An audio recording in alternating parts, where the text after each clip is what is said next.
পিতামাতা হয়তো ছিলেন, তারা প্রাণে বড় আশা নিয়ে কৃপা করে ধরাধামে এনেছিলেন আমার মতো একটি সন্তান দিয়ে এই জগতের সাধুগুরু বৈষ্ণবের চরণ সেবায় লাগাবেন। কিন্তু লাগো না, নিজের কৃতকর্মের দোষে নিজে অযোগ্য হয়ে গেলাম, বৈষ্ণব চরণ সেবায় লাগলেন না, বৈষ্ণব চরণ সেবা হতে বঞ্চিত হলাম। মনে নিবৃত্তে ভেবে দেখলাম আমার মতো অপরাধী এই জগতে আর দুটো নেই। বলেন হে আমার বৈষ্ণব সমাজে হল পাপক্লেষ্ট জগৎ, কোথায় যাই, কার কাছে গিয়ে দাঁড়াই, কোথায় গেলে পাবো এই হল মানব জীবনের পরিত্রাণ। ভেবে চিন্তে স্থির করতে না পেরে আমি গেছিলাম আমার কীর্তনের গুরুদেব যিনি ফালাকাটা নিবাসী জ্যোতির্নাথ সান্যাল মহাশয় নিকট। সেদিন তার চরণ যুগল জড়িয়ে ধরে বলেছিলাম, প্রভু গো, আমায় আমার মানব জীবনের পরিত্রাণের একটি উপায় বলে দাও। সেদিন তিনি আমায় বক্ষে জড়িয়ে ধরে বলেছিলেন, এহেন মানব জীবনের যদি পরিত্রাণ পেতে চাস তবে আমার কাছে তুই ছুটে চলে যা সাধুগুরু বৈষ্ণবের বাজারে। তোর মান অভিমানে ভুলে গিয়ে একেবারে যদি তাদের চলন তলে নিজেকে ফিরিয়ে দিতে পারি, তোর সাথে সাথে করবেন অপরাধ ক্ষণিকের মধ্যে।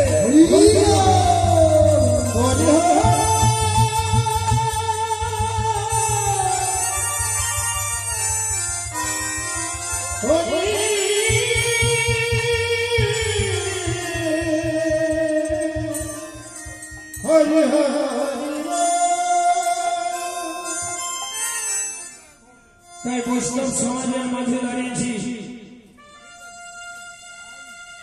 জীবনে অন্তত কিছু না হোক বৈষ্ণব সমাজের মাঝে দাঁড়িয়ে দুটো কৃষ্ণ কথা বলার সুযোগ তো পেয়েছি।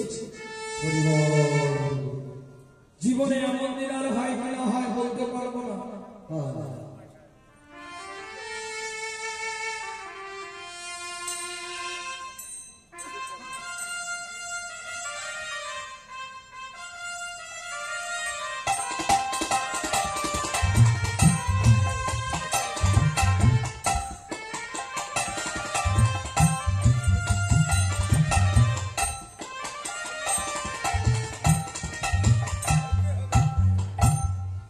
জীবনে এমন দিন আর পাবো কিনা বলতে পারবো না। শুধু বৈষ্ণব সমাজের মাঝে দাঁড়িয়ে একটি প্রার্থনা করে যায়, যতদিন পর্যন্ত দেহের প্রাণটুকু আছে ততদিন পর্যন্ত যেন মান অভিমান ভুলে গিয়ে সাধুগুরু বৈষ্ণবের চরণ তলে নিজেকে মিলিয়ে দিতে পারে।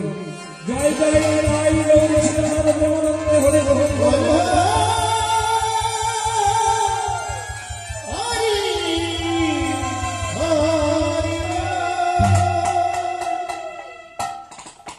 যাই হোক, আমার পরম ভক্ত এক দাদা প্রদীপ বর্মন মহাশয় আমাকে 100টি টাকা দিয়ে পুরস্কৃত করলেন। আমি ভক্ত সমাজের মাঝে দাঁড়িয়ে ভগবানের কাছে প্রার্থনা করব তার মনোবাঞ্ছা যেন ভগবান পূর্ণ করে দেয়, আর তাকে যেন ইহধাম হইতে রাধারানী যেন তাকে শ্রীধাম বৃন্দাবনে গিয়ে ইহ জনমের মতো খাই দেয়। জয় জয় গৌরী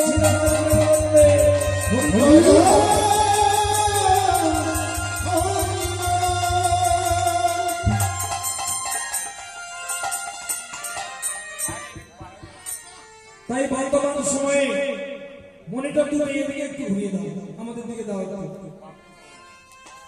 অবস্থা বাইরে ভালো হচ্ছে। আমরা বর্তমান সময়ে প্রভুর যে লীলাটি মাথায় নিয়ে দাঁড়িয়েছি, আমার প্রভুর অনন্ত লীলা। পদকর্তা বলেছে, ইহ জগতে কেহ যদি ওই সমুদ্রের কিনারায় গিয়ে বিক্ষিপ্ত সমুদ্রের তরঙ্গমালা করতে শুরু করে, তা যেমন গুণে শেষ করা যায় না, আমার প্রভুর অনন্ত লীলা সেই লীলাও কোনদিন গুণে শেষ করা যায় না। তাই আমরা বর্তমান সময়ে প্রভুর যে লীলাটি মাথায় নিয়ে দাঁড়িয়েছি, আমার সেই গৌর গোবিন্দের রূপ অনুরাগ। এই লীলাটির নাম হলো রূপ অনুরাগ, রূপ যোগ অনুরাগ। না রূপ কাকে বলে? রূপ মানে কি? না রূপ তাকেই বলা হয় কোন অলঙ্কারে ভূষিত না হয়ে যদি তাকে দেখতে ভালো লাগে, সেটাই হলো রূপ। কোন অলঙ্কারে ভূষিত না হয়ে যদি তাকে দেখতে ভালো লাগে, তাহলে সেটাই হলো তার রূপ। তো রূপকে যদি আমরা সন্ধি বিচ্ছেদ করি, রূপ কথাটাকে যদি আমরা সন্ধি বিচ্ছেদ করি, দেখুন দুটো কথা বের হবে, রু যোগ উপ। রু মানে হলো কিরণ বা আভা, আর উপ হলো পাত্র। কিরণ বা আভাকে ধরে যে পাত্রে রাখা যাবে সেই পাত্রের আকারই ধারণ করবে। তাহলে ভগবানের রূপটা কেমন তোমরা কেউ বলতে পারবে? যে আসনের মধ্যে, ওই যে কুঞ্জের মধ্যে যে ভগবানের রূপটা আমরা তৈরি করে নিয়েছি, ওটাই যে ভগবানের আসল রূপ? কেউ গ্যারান্টি দিয়ে বলতে পারবে? আমরা গ্যারান্টি দিয়ে বলতে পারবো না এটাই গোবিন্দের বা ভগবানের আসল রূপ। কেন না? এই ভগবানের রূপটা তৈরি করেছিল মুনি ঋষিগণ। ধ্যানের মধ্যে রূপটাকে পেয়েছিল, ধ্যান করে গোবিন্দের রূপটাকে তারা দর্শন করেছিল, তখন তারা তৈরি করেছিল রূপটা। কিন্তু আজকে আমাদের এই ভগবানের রূপটা তৈরি করেছে একটি মালি তৈরি করেছে, তাই না? এক কারিগর তৈরি করেছে, তিনি তো ধ্যান করে তৈরি করেন। হয়তো বা গন্ডগোল হলে হতেও পারে, কোন জায়গায় হয়তো বা খুঁত থাকতে পারে, তাই না? সেই জন্য আমরা প্রত্যেকটা মূর্তির সামনে দেখে একটা করে ঘর দিয়ে রাখি, যে মুনি ঋষিগণ ভগবানের মূর্তিটা তৈরি করেছিল ধ্যানের মাধ্যমে। কিন্তু মালি তো ধ্যান করে আর তৈরি করে নাই, হয়তো বা ভুল হলে হতেও পারে, একেবারে ভুল হয়েছে সেটাও বলবো না, ভুল হলে হতেও পারে। সেইটা সংশোধনের জন্যই আমরা প্রত্যেকটা মূর্তির সাথে একটা করে ঘর দিই। জয় জয় নিতাই গৌর সীতারাম প্রেমানন্দে হরি হরি বলো, হরি বল হরি বল হরি হরি।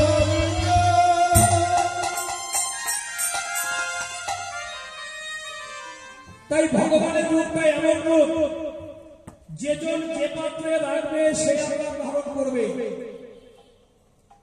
তোমার যেমন ধরুন এক গ্লাস জল, সেই জলটাকে যদি আমরা নীল গ্লাসে রাখি নীল দেখা যাবে, যদি লাল গ্লাসে রাখি লাল দেখা যাবে, যদি সবুজ গ্লাসে রাখি সবুজ দেখা যাবে। পাত্রের আকারে তার রূপটা পরিবর্তন হচ্ছে, তাই না? সেই জন্য ভগবান যে পাত্রে যখন রাখবে সে আকারে ধারণ করবে। জয় জয় নিতাই গৌর সীতারাম প্রেমানন্দে হরি বল হরি বল হরি বল।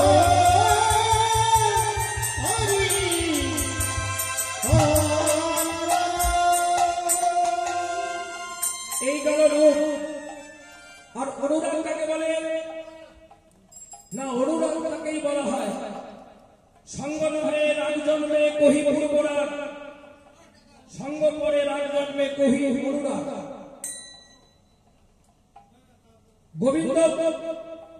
গোবিন্দ বদন দর্শন করে রাধারানী আমার গোবিন্দ সঙ্গ করেছিল, তারপরে যে গোবিন্দের বিচ্ছেদ, একটা গোবিন্দের সঙ্গে যে রাধারানীর বিচ্ছেদ হয়েছিল, তাকে পাওয়ার যে একটা আগ্রহ বা আকাঙ্ক্ষা হয়েছিল, সেটাই হলো অনুরাগ।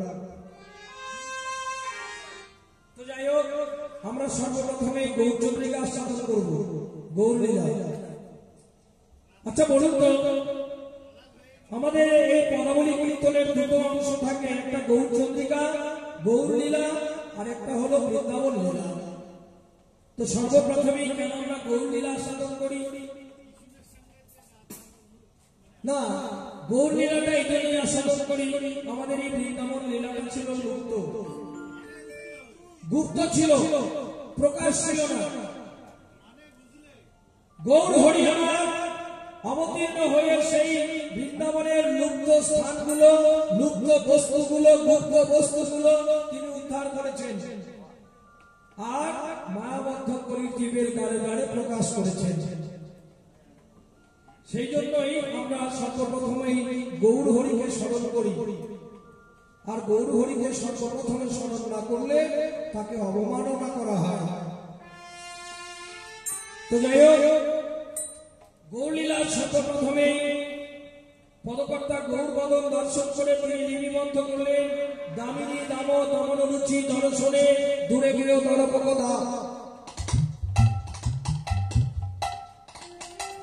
একটা পদ লিখলেন, কিন্তু ওই পদটা লিখতে গিয়ে দেখুন কতগুলো দ ব্যবহার করেছে। দামিনী দাম দমন রুচি দর্শনে দূরে গিয়েও দরপকদা। আমরা যেটা কালের মাধ্যমে করলাম, দামিনী দাম দমন রুচি দর্শনে দূরে গিয়েও দরপকদা। দামিনী মানে কি? দামিনী হলো বিদ্যুৎ, আকাশের বিদ্যুতের নাম দামিনী, আর দাম হলো মালা।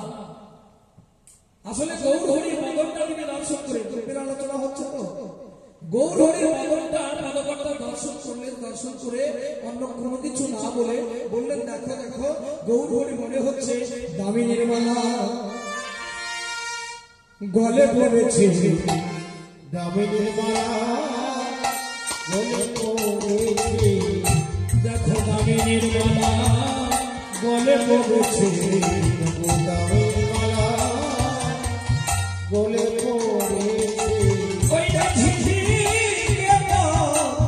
দেখাবে বলে যেন দামিনীর মালা গলে পড়েছে, দেখাবে বলে দামিনীর মালা গলে পড়েছে, দেখাবে বলে দামিনীর মালা গলে পড়েছে,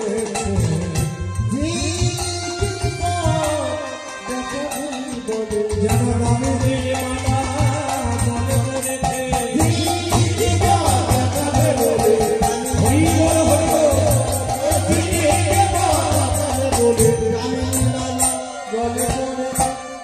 দামিনীর মালা গলে পড়েছে। যেন দামিনীর মালা গলে পড়েছে। পদকর্তা বলছেন, দেখো দেখো মনে হচ্ছে দামিনী ওই আকাশের বিদ্যুৎটাকে ধরে এনে যেন গৌর হরি মালা তৈরি করে পরিধান করেছে। কেন না, জগৎ জীবকে অন্ধকার থেকে আলোর পথে নিয়ে হরিবল, জগৎ জীবকে অন্ধকার থেকে আলোর পথে নিবে বলে, ওই ঝিলিক দিয়ে জগৎ জীবকে পথ দেখাবে বলে, তাই তিনি মনে হচ্ছে দামিনীর মালা গলে পড়েছে। আসলে এই দামিনীকে কি কোনোদিন ধরা যায় বলুন তো? হ্যাঁ, আকাশের বিদ্যুৎকে ধরে রাখা যায় আর কোনদিন তা দিয়ে মালা তৈরি করা যায়? যায় না তো। পদকর্তা বলেও নাই যে দামিনীর মালা পরিধান করেছে, মনে হচ্ছে দামিনীর মালা পরিধান করেছে, আসলে তো মনে নাই। হ্যাঁ, হেমশায়ে অতি গলার মুখে মৃদু হাস, হেরোইনে জগজোড়া নয়ন উল্লাস।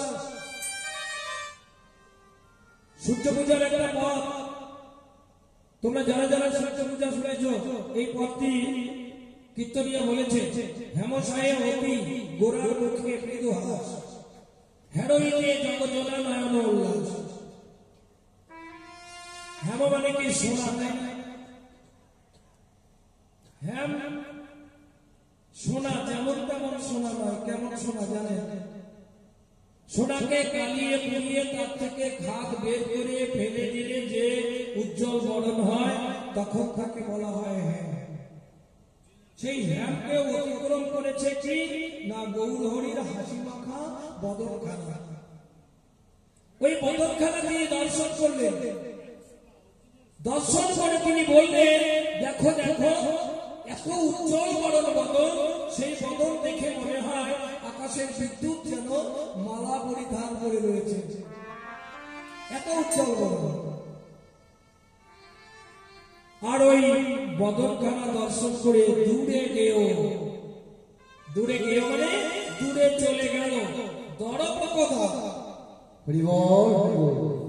দরপক মানে কন্দর্প মদন কামদেব। তার অহংকার ছিল আমার তুল্য রূপবান পুরুষ এ জগতে একটিও নেই। তিনি আমাদের কি করেছিল? বিশ্ব ব্রহ্মাণ্ডটাকে গ্রাস করেছিল। কি দিয়ে? না তার অস্ত্র ছিল, 5টি বাণ ছিল, 5 পঞ্চবাণ বলি না, সেই 5টি বাণ কি কি? না মদন, মদন, শোষণ, স্তম্ভন, মোহন।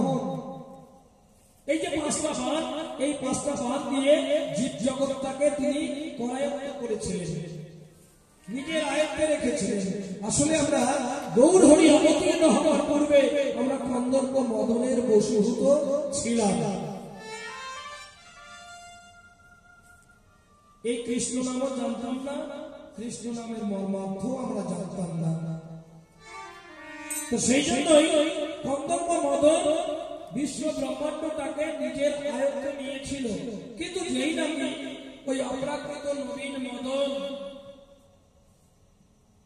শ্রীধাম নবদ্বীপে সূচিগর্ভ সিন্ধু হতে এই ধরায় অবতীর্ণ হলে কন্দর্প মদনের দর্প খর্ব হয়ে গেল গৌর বদন দর্শন করে।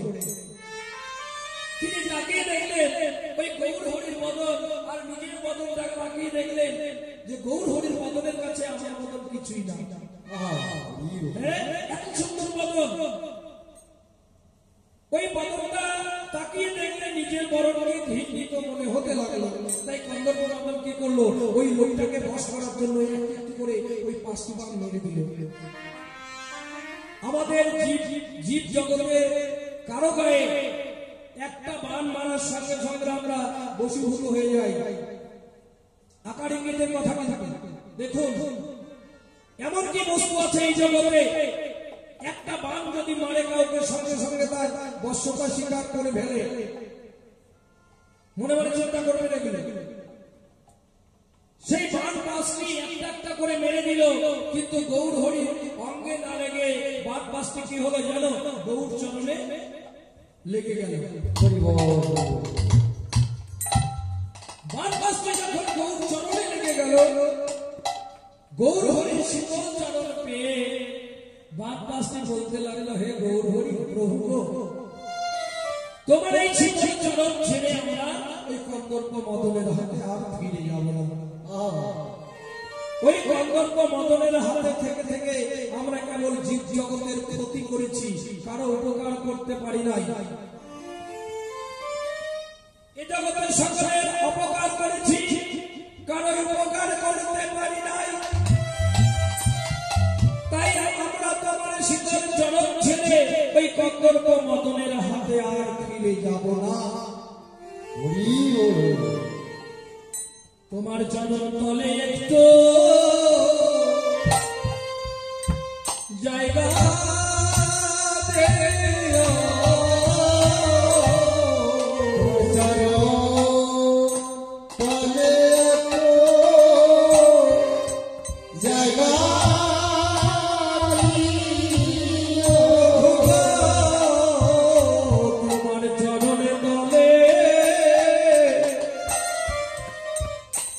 একটু জায়গা দিও। Jai Jai Jai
চরণ ছাড়া